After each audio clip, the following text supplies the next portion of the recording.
જય સિયારામ મિત્રો, ફરી પાછા આપણે ચેપ્ટર નંબર 4 બૂસ્ટર વિડીયોમાં આગળ વધીએ છીએ। આજનો આપણો મહત્વનો એવો ટોપિક છે ચુંબકીય ક્ષેત્રમાં લંબ રૂપે દાખલ થતા વિદ્યુતભારની ગતિ। જ્યારે વિદ્યુતભાર ચુંબકીય ક્ષેત્રમાં લંબ રૂપે દાખલ થાય છે ત્યારે તેનો ગતિપથ વર્તુળાકારનો હોય છે।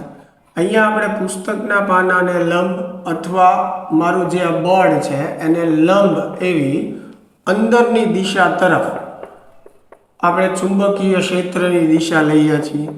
એટલે ક્રોસની નિશાની દર્શાવે છે કે અહીંયા ચુંબકીય ક્ષેત્ર અંદરની તરફ છે। હવે એની અંદર અહીંયા કોઈ વિદ્યુતભાર Q દાખલ થાય છે।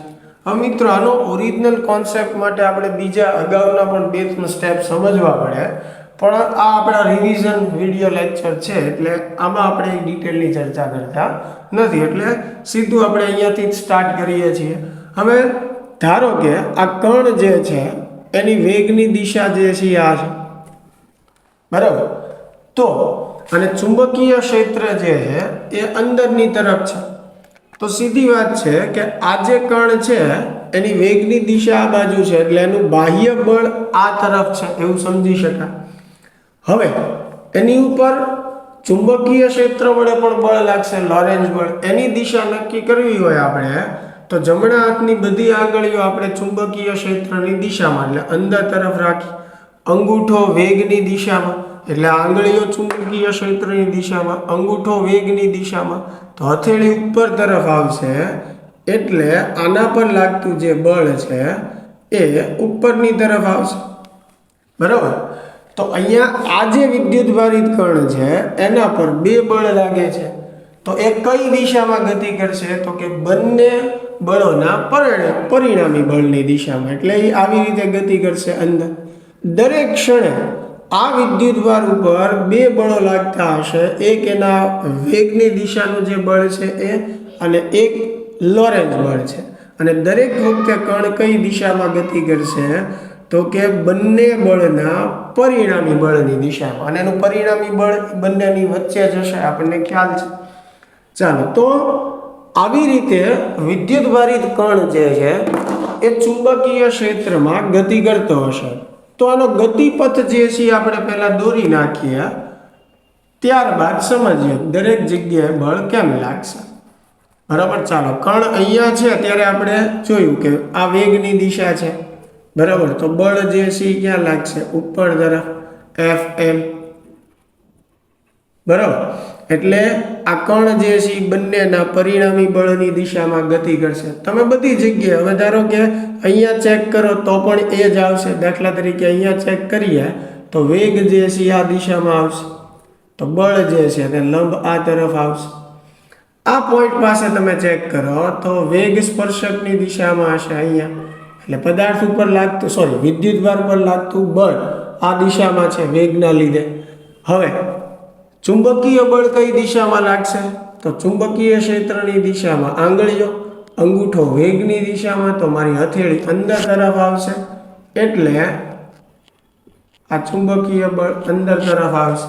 અહીંયા પણ તમે વિચારી શકો કે અહીંયા વેગ જે છે એ આ દિશામાં, તો અહીંયા પણ ચેક કરીએ બળ કઈ દિશામાં લાગશે, તો ચુંબકીય ક્ષેત્રની દિશામાં આંગળીઓ, અંગૂઠો જે છે એ વેગની દિશામાં રાખશું, તમે જોઈ શકો અંગૂઠો વેગની દિશામાં, તો હથેળી નીચે તરફ આવશે એટલે અહીંયા પણ ચુંબકીય બળ જે છે આવી રીતે લાગશે। અહીંયા તમે ચેક કરશો તો વેગ જે છે એ નીચે તરફ આવશે। હવે અંદરની તરફ આંગળીઓ વેગની દિશામાં, અંગૂઠો એટલે હથેળી આ બાજુ આવશે એટલે ચુંબકીય બળ આ બાજુ। તો અહીંયા દરેક પોઈન્ટ પાસે તમે જોઈ શકો છો કે વિદ્યુતભારિત કણ પર લાગતું બળ કેન્દ્રની દિશા તરફ છે, અને આ જે વિદ્યુતભારિત કણ ગતિ કરે છે એ વર્તુળાકાર છે, એટલે આવી રીતે આ વિદ્યુતભાર અહીંયા વર્તુળાકાર ગતિપથમાં ગતિ કર્યા કરશે, જે બદલાશે નહીં। એટલે અહીંયા ખાસ યાદ રાખવા જેવી વાત કે ચુંબકીય ક્ષેત્રમાં જ્યારે વિદ્યુતભારિત કણ લંબ રૂપે દાખલ થાય છે ત્યારે તેનો ગતિપથ વર્તુળાકાર હોય છે। આ ગતિ દરમિયાન તેની ગતિ ઉર્જા જે છે અચળ હોય છે, એટલે કરવું પડતું કાર્ય શૂન્ય હોય છે, અથવા ગતિ ઉર્જાનો ફેરફાર શૂન્ય હોય છે, અથવા કરેલું કાર્ય શૂન્ય હોય છે. આવા પ્રશ્નો MCQમાં પૂછાતા હોય છે, એટલા માટે આ ખાસ જે લાઈનો હું ભૂલી ગયો એ યાદ રાખજો.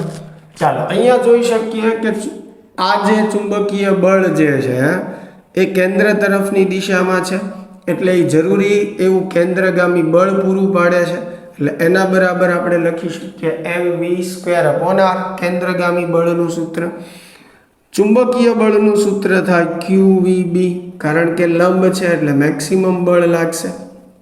સામસામે VV કેન્સલ થશે, તો આમાંથી આપણને મળશે R બરાબર mv/QB, અથવા mv એટલે શું લખી શકીએ આપણે? P/QB. તો આ એની ગતિપથની ત્રિજ્યાનું સૂત્ર થઈ ગયું, જે આપણને દર્શાવે છે કે ગતિપથની ત્રિજ્યા રેખીય વેગના સમપ્રમાણમાં છે, અથવા ગતિપથની ત્રિજ્યા રેખીય વેગમાનના સમપ્રમાણમાં છે. કારણ કે અહીંયા m, q અને b તો અચળ છે, એક જ રાશિ બદલાઈ શકે, v અથવા તો p.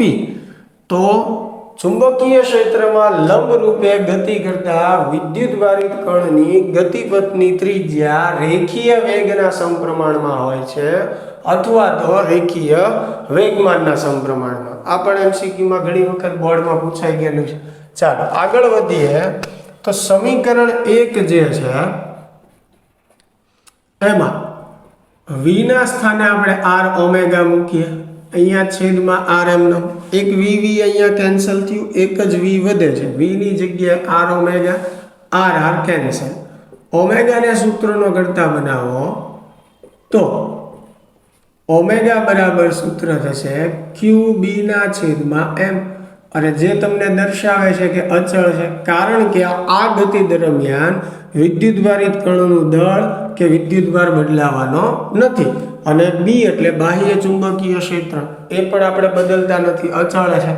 એટલે કોઈ પણ સમયે ઓમેગાની કિંમત એક જ સરખી મળશે, એટલે કે અચળ મળશે. એટલે આપણે કહી શકીએ ઓમેગા અચળ છે.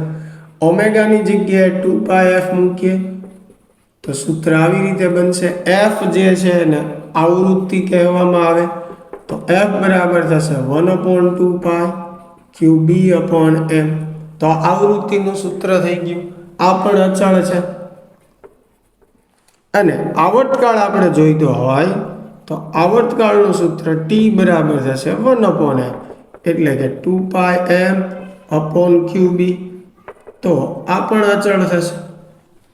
તો આ મિત્રો આપણે લંબ રૂપે જ્યારે વિદ્યુતભારિત કણ ચુંબકીય ક્ષેત્રમાં દાખલ થાય તેની માટે ગતિપથની ત્રિજ્યાનું સૂત્ર, કોણીય આવૃત્તિનું સૂત્ર, આવૃત્તિનું સૂત્ર અને આવર્તકાળનું સૂત્ર જે છે એ મેળવો. આશા છે વ્યવસ્થિત આપને સમજાણું હશે. મળીએ હવે નેક્સ્ટ લેક્ચરમાં.